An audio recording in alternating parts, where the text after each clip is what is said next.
Dear students, आज का हमारा टॉपिक है source of stream flow. Stream flow होता क्या है? सबसे पहले स्ट्रीम फ्लो किसी भी स्ट्रीम, रिवर और उनके जो ट्रिब्यूटरी है उनके अंदर बहता हुआ जो जल है उसको हम स्ट्रीम फ्लो कहते हैं। और स्ट्रीम फ्लो पानी की वह मात्रा है जो किसी निश्चित समय के अंदर किसी निश्चित स्थान के ऊपर बहता है। और जो स्ट्रीम फ्लो है वो हाइड्रोलॉजिकल साइकिल के रन ऑफ फेज से संबंधित है, उसको रिप्रेजेंट करता है। और जो स्ट्रीम फ्लो है हाइड्रोलॉजिकल साइकिल का एक महत्वपूर्ण एलिमेंट्स है। और स्ट्रीम फ्लो से हमें हाइड्रोलॉजिकल स्टडी से रिलेटेड डाटा प्राप्त होता है, किसी भी कैचमेंट एरिया का, किसी भी बेसिन का हाइड्रोलॉजिकल स्टडी के लिए, वहाँ पर वाटर बैलेंस के लिए, वाटर स्टोरेज का अध्ययन करने के लिए हमें ये बेसिक डाटा प्रोवाइड करता है। हाइड्रोलॉजी की other processes like precipitation, evaporation, evapotranspiration जैसी प्रोसेसेस को एग्जैक्टली मेजर करना बहुत डिफिकल्ट है। लेकिन जो हाइड्रोलॉजिकल साइकिल का ये रन ऑफ फेज है या स्ट्रीम फ्लो है, इसको हम एक्यूरेटली मेजर कर सकते हैं। और स्ट्रीम फ्लो को मेजर करने की यूनिट क्यूब फीट पर सेकंड है। और जिसमें वाटर मेजरमेंट का अध्ययन किया जाता है उस साइंस को हम हाइड्रोमेट्री कहते हैं। और स्ट्रीम फ्लो किसी भी चैनल के अंदर होने वाली प्रेसिपिटेशन, सरफेस रन ऑफ के द्वारा उस चैनल के अंदर जो जल मिल जाता है वो जल शामिल करते हैं। सब सरफेस स्टॉर्म फ्लो, जो इनफिल्ट्रेशन वाटर है वो उस चैनल के अंदर मिल जाता है। या फिर जो बेस फ्लो है, जो ग्राउंड वाटर स्टोरेज है, उसके अंदर परकोलेशन हो जाता है और पानी की मात्रा बढ़ जाती है। और ऐसी जगह है जहाँ पर जो ग्राउंड वाटर टेबल है वो हाई है और जो स्ट्रीम है उसका बेस लो है उस ग्राउंड वाटर टेबल से, तो वो ग्राउंड बेस फ्लो का जो वाटर है वो उस स्ट्रीम के अंदर मिलता रहता है। तो इस तरह स्ट्रीम फ्लो, प्रेसिपिटेशन का जल भी शामिल किया जाता है, ओवरलैंड फ्लो, सब सरफेस फ्लो और बेस फ्लो। इन सभी सोर्सेज से जो बहता हुआ जल है उसको हम स्ट्रीम फ्लो कहते हैं।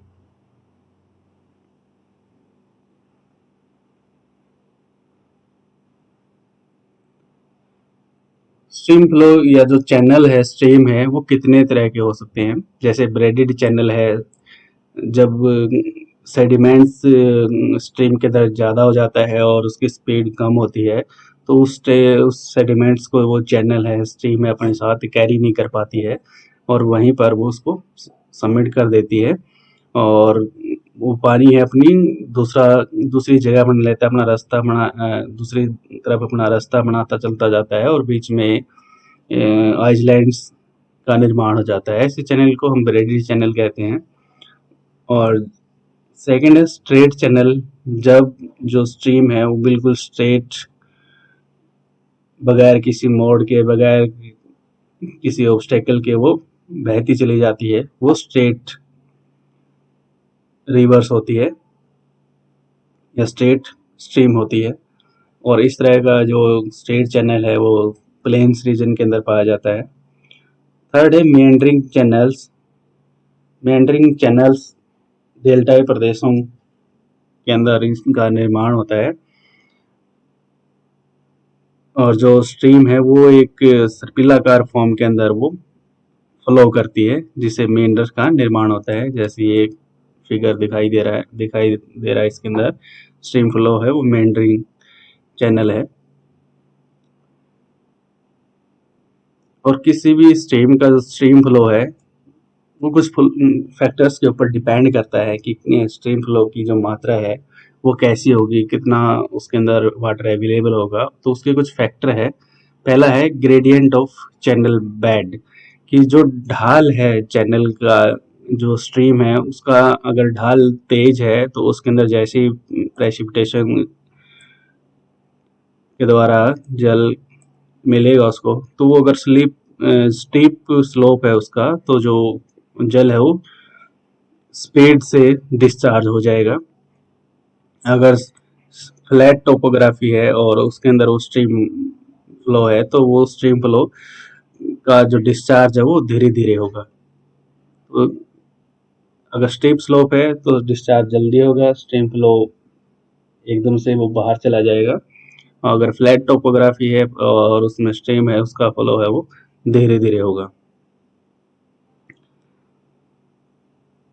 स्ट्रीम फ्लो उसमें पानी की कितनी मात्रा अवेलेबल है उसके ऊपर भी डिपेंड करता है कि जो स्ट्रीम फ्लो है वहाँ पर जो उस रिवर के अंदर कितना पानी अवेलेबल है, वहाँ पर जो सोर्सेज है वहाँ पर कितनी मात्रा के अंदर पानी अवेलेबल है, क्या अदर सोर्सेज से उसको पानी मिल रहा है, तो वो सोर्सेज वो पानी की मात्रा स्ट्रीम फ्लो को निर्धारित करती है। जो चैनल का शेप है, जो आकृति है स्ट्रीम की, वो भी स्ट्रीम फ्लो को प्रभावित करता है। अगर नैरो स्ट्रीम फ्लो है, नैरो स्ट्रीम है कोई, तो उसके अंदर पानी की मात्रा जो होगी वो अगर स्लोप भी उसका अगर हाई होगा तो उसके अंदर जो पानी की मात्रा वो उस शेप की वजह से, अगर नैरो शेप है तो वो जल्दी फास्टली मूव करेगा और फास्टली डिस्चार्ज हो जाएगा। अगर रिवर की शेप, उसकी चौड़ाई ज़्यादा है और उसके अंदर पानी की जो मात्रा है वो धीरे धीरे स्ट्रीम फ्लो के रूप में फ्लो करता है। उसके बाद चैनल रफनेस और इंक्लूडिंग फ्रिक्शन की जो चैनल है, अगर चैनल के अंदर बड़का बड़ एरिया है तो उसके अंदर अगर रिवर का फ्लो है तो वो जो स्ट्रीम फ्लो है वो भी प्रभावित होता है, क्योंकि जो पानी की मात्रा है कुछ इन रफनेस एरिया के अंदर स्टोर हो जाती है, जिसकी वजह से जो पानी की मात्रा है, स्ट्रीम फ्लो की मात्रा है वो कम होती चली जाती है। तो चैनल अगर रफनेस है और चैनल रफनेस है तो स्ट्रीम फ्लो है वो कम होगा। चेक डैम्स के जो हिली रीजन्स के अंदर जो चेक डैम्स बना दिए जाते हैं वो भी स्ट्रीम फ्लो को प्रभावित करते हैं, क्योंकि स्ट्रीम फ्लो के अंदर जो पानी की कुछ मात्रा है वो स्टोर हो जाती है, जिससे आगे का जो एरिया है उसके अंदर स्ट्रीम फ्लो कम होता चला जाता है। विंड डायरेक्शन भी स्ट्रीम फ्लो को प्रभावित करती है। अगर स्ट्रीम फ्लो के अनुकूल विंड चल रही है तो वो स्ट्रीम फ्लो की जो स्पीड है उसको बढ़ा देती है। अगर वो विंड जो अपोजिट डायरेक्शन से आ रही है तो उसके ऊपर फ्रिक्शन का काम करती है और उस स्ट्रीम फ्लो को कंट्रोल करती है। तो ये कुछ फैक्टर है जो स्ट्रीम फ्लो को कंट्रोल करते हैं। उसके बाद है main types of stream flow. Stream flow कितने तरह का हो, तीन तरह का है mainly stream flow: laminar flow, turbulent flow और हेलिक्वाइडल फ्लो। जो लेमिनार फ्लो है, ये लेमिनार फ्लो जब होता है किसी भी स्ट्रीम के अंदर, जब वो स्ट्रीम के अंदर जो फ्लो है वो वन डायरेक्शन के अंदर हो और स्मूथ पाथ हो उसका, और कोई मैग्नीट्यूड के अंदर और डायरेक्शन के अंदर कोई भी चेंज नहीं करता है, वो बिल्कुल स्ट्रेट फ्लो करता है जैसे इस फिगर से दिखाई दे रहा है। जो पानी है वो सेम डायरेक्शन के अंदर स्मूथली बह रहा है, तो उस तरह का जो फ्लो है उसको हम लेमिनार फ्लो कहते हैं। और जितनी भी वाटर्स की लेयर होती है वो सारी पैरेलल होती है और मैनर के अंदर वो मूव करती है। तो लेयर्स है, वो लेयर्स भी हम पैरेलल उनको पहचान सकते हैं, तो वो फ्लो होगा, वो लेमिनार फ्लो होगा। सेकंड है टर्बुलेंट फ्लो। जो टर्बुलेंट फ्लो है वो इरेगुलर फ्लैक्चुएशन होती है लेयर्स की। वो लेयर्स किसी भी समय किसी भी डायरेक्शन के अंदर मूव कर सकती है, वो अपना टर्न कर सकती है। इस तरह का जो इस फिगर के द्वारा हम देख सकते हैं। तो जो ऐसे ये लेयर है, तो लेयर कैसे भी मूवमेंट कर सकती है, किसी भी समय अपनी डायरेक्शन है वो चेंज कर सकती है। तो उस तरह का जो फ्लो होगा स्ट्रीम फ्लो का, वो टर्बुलेंट फ्लो होगा। उसके बाद थर्ड है हेलिकॉइडल फ्लो। जो कोर्क स्क्रू है, जैसे पेचकस होता है, जैसे पेचकस होता है उस फॉर्म के अंदर जब वाटर फ्लो करता है तो उसको हम हेलिकोइडल फ्लो कहते हैं। जैसे ये हेली ऐसे ये मूवमेंट कर दिया है, ये मूवमेंट करता हुआ ये वाटर फ्लो हो रहा है, तो इस तरह ये जो फ्लो है वो हेलिकोइडल फ्लो कहलाता है। और इस तरह का फ्लो मेनली मेंढर में देखने को मिलता है। तो ये स्ट्रीम फ्लो तीन तरह के होते हैं: लेमिनार फ्लो, टर्बुलेंट फ्लो और हेलिकोइडल फ्लो।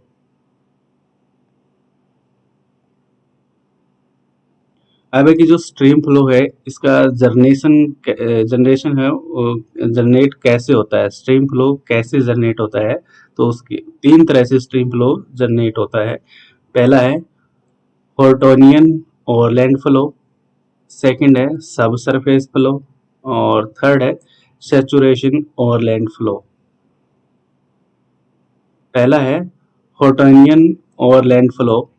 ये हॉर्टन ने 1933 के अंदर इस ओवरलैंड फ्लो को डिस्क्राइब किया था। और जो वेजिटेशन कवर होता है जिस भी कैचमेंट एरिया के अंदर ये फ्लो होता है उसके अंदर जो वेजिटेशन है वो वेजिटेशन का जो प्रभाव है वो जीरो होता है, वेजिटेशन का कोई भी प्रभाव नहीं होता है। और जो सरफेस रन ऑफ होता है वो रेनफॉल, जैसी रेनफॉल होती है वो सरफेस रन ऑफ स्टार्ट हो जाता है और वो जो रेनफॉल का वाटर है वो सोयल इन्फिल्ट्रेशन द्वारा प्रभावित नहीं होता है या सोयल द्वारा अब्जॉर्ब नहीं होता है।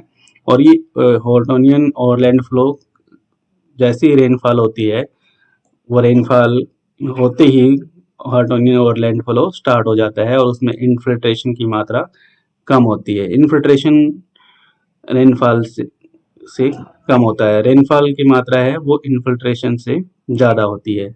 आई मीन्स रेनफॉल और एफ मीन्स इन्फिल्ट्रेशन। तो आई की जो मात्रा है वो इन्फिल्ट्रेशन से ज़्यादा होती है, इन्फिल्ट्रेशन से ज़्यादा होगी तो वो ओवरलैंड फ्लो स्टार्ट हो जाता है। जैसे ये कोई एरिया है और जैसे ही रेनफॉल हुई है इस एरिया के अंदर, ये रेनफॉल है, रेनफॉल होते ही ये फ्लो स्टार्ट हो जाता है, जिसको हम हॉर्टोनियन ओवरलैंड फ्लो कहते हैं। और इन्फिल्ट्रेशन की मात्रा इसमें बहुत कम होती है या ना के बराबर होती है। जितना भी रेनफॉल का जल रेशियो होता है इस एरिया के अंदर वो तुरंत बहना स्टार्ट कहता है हो जाता है, उसको हम हॉर्टोनियन ओवरलैंड फ्लो कहते हैं। और इस तरह का जो हॉर्टोनियन ओवरलैंड फ्लो है ये इम्प्रीवियस सरफेस, ये जो पक्का सरफेस होता है वहाँ पर ये स्टार्ट होता है। अर्बन एरिया के अंदर ये हॉर्टोनियन ओवरलैंड फ्लो स्टार्ट होता है। अर्बन एरिया के अंदर जो कंक्रीट जो पक्का सरफेस होता है उसकी वजह से वर्षा का जल प्राप्त होता है तो वो इन्फिल्ट्रेट नहीं हो पाता है और वो बहना स्टार्ट कर देता है। सेकंड ये हॉर्टोनियन ओवरलैंड फ्लो जहाँ पर स्टीप स्लोप होता है और जो सॉइल है वो थिन सॉइल होती है, वहाँ पर ये ओवरलैंड फ्लो स्टार्ट हो जाता है। जैसे ही वर्षा स्टार्ट होती है और थिन सॉइल है तो वो इन्फिल्ट्रेशन की प्रोसेस नहीं होती और वो जैसे ही रेनफॉल होती है वो वाटर बहना स्टार्ट कर देता है। थर्ड है कॉम्पैक्टेड सॉइल। अगर सॉइल ठोस है तो उसके अंदर भी इन्फिल्ट्रेशन है वो बिल्कुल लो होता है और जैसे रेनफॉल स्टार्ट होगी वो रेनफॉल लो इन्फिल्ट्रेशन की वजह से वो फ्लो करना स्टार्ट हो जाता है। तो इस तरह ये जो हॉर्टोनियन ओवरलैंड फ्लो है, जैसे ही वर्षा स्टार्ट होती है तो इम्प्रीवियस सरफेस, स्टीप स्लोप और कॉम्पैक्टेड सोइल की वजह से वो बहना स्टार्ट कर देता है और हॉर्टोनियन ओवरलैंड फ्लो जनरेट हो जाता है। उसके बाद है सब सरफेस फ्लो। सब सरफेस फ्लो क्या है कि जब वर्षा का जल जो वर्षा का जो रेन वाटर है वो इन्फिल्ट्रेट हो जाता है।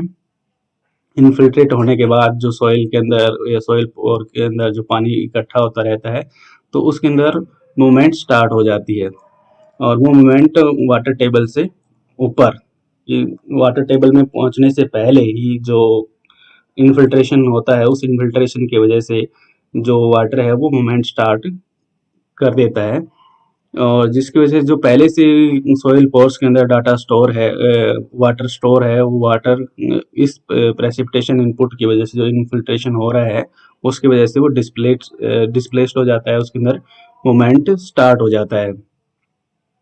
और जो पोरोसिटी और परमेबिलिटी होती है ग्राउंड के पास वो हायर होती है, उस हायर परमेबिलिटी और पोरोसिटी की वजह से जो इन्फिल्ट्रेशन है वो भी हाई होता है।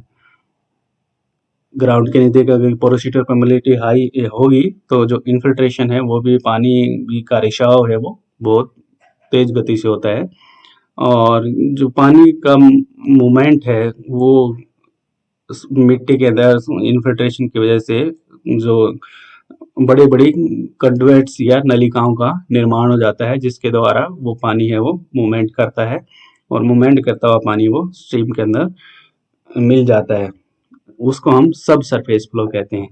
जैसे ये हमारा अपर पार्ट है, अपर पार्ट के अंदर यहाँ पर जो सॉइल के पार्ट है इनके अंदर पानी की कुछ मात्रा पहले से स्टोर होती है, लेकिन जैसी रेनफॉल होती है तो पोरोसिटी और ये जो सॉइल का अपर पार्ट है इसके अंदर परमेबिलिटी ज़्यादा है, जिसकी वजह से रेनफॉल का जल है वो इन्फिल्ट्रेशन ज़्यादा होगा। तो जो पहले से वाटर अवेलेबल है इस एरिया के अंदर, इन्फिल्ट्रेशन भी हो रहा है, तो इन्फिल्ट्रेशन की वजह से इसके अंदर मूवमेंट स्टार्ट हो जाता है और वो स्ट्रीम फ्लो की तरफ ये मूवमेंट स्टार्ट हो जाता है और उस स्ट्रीम फ्लो के अंदर ये जाकर मिल जाता है, स्ट्रीम के अंदर जाकर ये मिलता रहता है सीपेज के रूप में, ये रिसाव के रूप में ये चैनल या स्ट्रीम के अंदर मिलता रहता है। तो उस तरह का जो फ्लो है ये सब सरफेस फ्लो होता है। उसके बाद है saturation overland flow. Overland flow क्या है कि जब ये पोरोसिटी और परमेबिलिटी के अंदर जो इन्फिल्ट्रेशन हो रहा है उस इन्फिल्ट्रेशन की वजह से सॉइल है वो सैचुरेट हो जाती है, और जब सॉइल सैचुरेट हो जाएगी किसी भी एरिया के अंदर, यहाँ पर ये जो सॉइल सैचुरेट हो गई है तो इस एरिया के अंदर जो रेनफॉल रेशियो होगी और नीचे सॉइल सैचुरेट है तो पानी की मात्रा को और अपने अंदर सोख नहीं सकती है, जिसकी वजह से जो यहाँ पर रेन वाटर रेशियो हो रहा है वो फ्लो होना स्टार्ट कर देता है, जिसको हम सैचुरेशन ओवरलैंड फ्लो कहते हैं। अब जो स्ट्रीम फ्लो है इसके कंपोनेंट कौन कौन से हैं? कंपोनेंट की ओवरलैंड फ्लो की जैसी रेनफॉल होती है, रेनफॉल की वजह से जो सरफेस के ऊपर पानी बहना स्टार्ट कर देता है उसको हम ओवरलैंड फ्लो कहते हैं। उसके बाद इंटर फ्लो की जैसे इन वाटर है वो, जैसे ये सरफेस एरिया है, सरफेस के ऊपर रेनफॉल हुई तो रेनफॉल के होते ये जो वाटर मूवमेंट करना स्टार्ट कर देता है उसको हम ओवरलैंड फ्लो कहेंगे। और जब इनफिल्ट्रेशन के द्वारा जो मूवमेंट होता है, जो पानी के अंदर फ्लो हो जाता है उसको हम इंटरफ्लो कहते हैं। और जब ये इंटरफ्लो हो जाता है सॉइल के अंदर तो फिर वो नीचे ग्राउंड स्टोरेज के अंदर पास पहुंच जाता है और ग्राउंड स्टोरेज या वाटर टेबल है वो इंक्रीज होता चला जाता है, और इंक्रीज होने की वजह से जो हाइट है वाटर टेबल की वो बढ़ जाती है, लेकिन उस एरिया के अंदर जो स्ट्रीम फ्लो है उसका जो एलिवेशन है वो वाटर टेबल की तुलना में नीचा होता है। अगर स्ट्रीम जो वाटर टेबल है इसकी हाइट जो डेप्थ है वो ज़्यादा होती है, जबकि जो स्ट्रीम फ्लो का बेड है इस डेप्थ से नीचे चला जाता है। तो ये इस तरह इस वाटर बेस के अंदर या बेस फ्लो के अंदर मूवमेंट स्टार्ट हो जाता है और वो सीपेज के द्वारा इस स्ट्रीम फ्लो के अंदर मिलता रहता है। तो उस तरह का जो फ्लो होता है वो बेस फ्लो है, आउट फ्लो कहते हैं। तो ये 3 कंपोनेंट है स्ट्रीम फ्लो के, ओवरलैंड फ्लो, इंटर फ्लो और आउट फ्लो। अभी की जो स्ट्रीम फ्लो है, इन स्ट्रीम फ्लो के सोर्स क्या क्या है, ये कहाँ से स्टार्ट होता है? तो स्ट्रीम फ्लो का मेन सोर्स है प्रेसिपिटेशन, कि जब किसी भी एरिया के अंदर वर्षा हो रही है तो प्रेसिपिटेशन के द्वारा ही किसी भी एरिया के अंदर जो स्ट्रीम है उन स्ट्रीम के अंदर वाटर है वो इनपुट करता है, इनपुट वो प्रेसिपिटेशन के रूप में होता है। सेकंड है कि स्नो मेल्टिंग, जब लगातार स्नो मेल्ट हो रही है तो वो स्नो मेल्ट होने के बाद स्ट्रीम के रूप में वो फ्लो करती हुई महासागर के अंदर चली जाती है।